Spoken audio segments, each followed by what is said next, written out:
The year was 1994.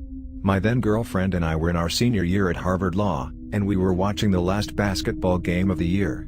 As she cheered zealously for our team, I fondled the silver wedding ring that I was going to give her at the end of the game, nervous with excitement as the timer ticked down to 0. When the buzzer went off, I looked beside to my girlfriend, and we looked deeply into each other's eyes. The words were on the tip of my tongue, itching to be exclaimed to the one girl I loved, but before I could part my lips, an odd mascot ran onto the field.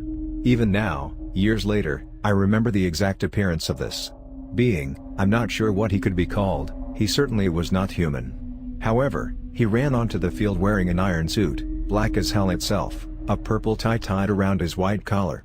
He was humanoid up to the neck, but his face was nightmarish, a round, pure white sphere, blue, round eyes, a black conical nose, and a blood-red smile. I tried to turn away from this nightmare and focus on my girlfriend, however she was entranced, affixed on his sight. The words I began to say did not register with her as her pupils dilated, her smile widened, and she was concentrated entirely on this creature's advertisement of a chain that I later learned was dubbed Jack in the Box. She never looked at me the way she had at Jack. I was so discouraged that I never did propose that night. Life continued. However, now whenever my girlfriend H had an empty stomach, she requested we go to Jack in the Box. I obliged. Yet, while I tasted generic food, devoid of a soul, she tasted a new world, pervasive with flavor and bounded by the limits of her imagination. God damn it, the faces of pure ecstasy I witnessed never came close to anything I saw in the bedroom. Jack became less of a mascot and more of an fixation.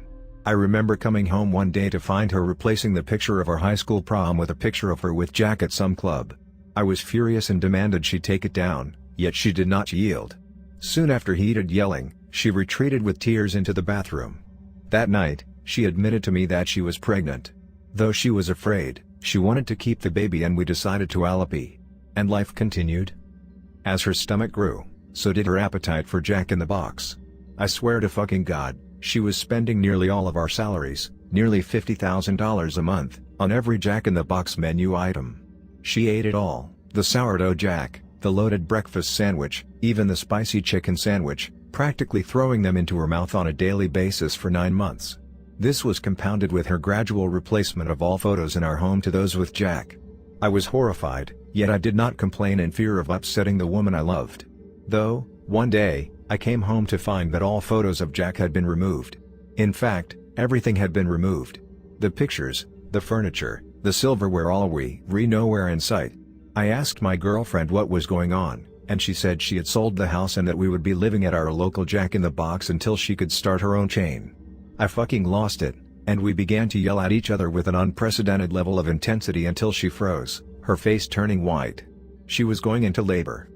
In the hospital, my wife did not want me in the room. I had to go outside the hospital and climb up to the window, watching my own wife giving birth alone. Until she wasn't.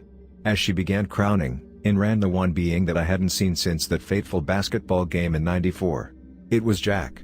He stood beside her and held her hand tenderly as I watched, the sudden realization nearly causing me to faint. Yet I remained at the window.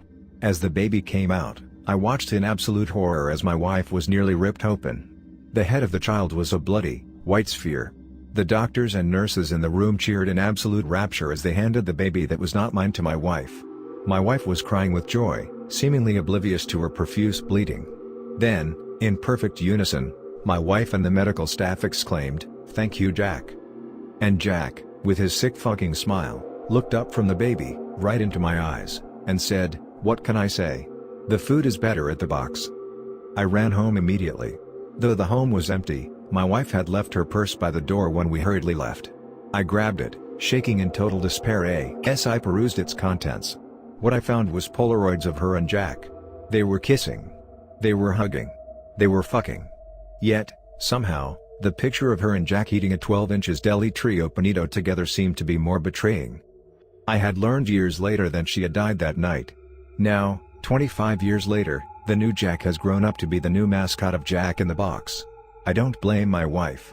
She was the victim of an addiction. What I do blame is the vile, corrupt institution that attracts vessels for the reproduction of new mascots. I will never eat Jack in the Box ever fucking again, and if you value the women in your life, you will keep them away from the siren that they call Jack.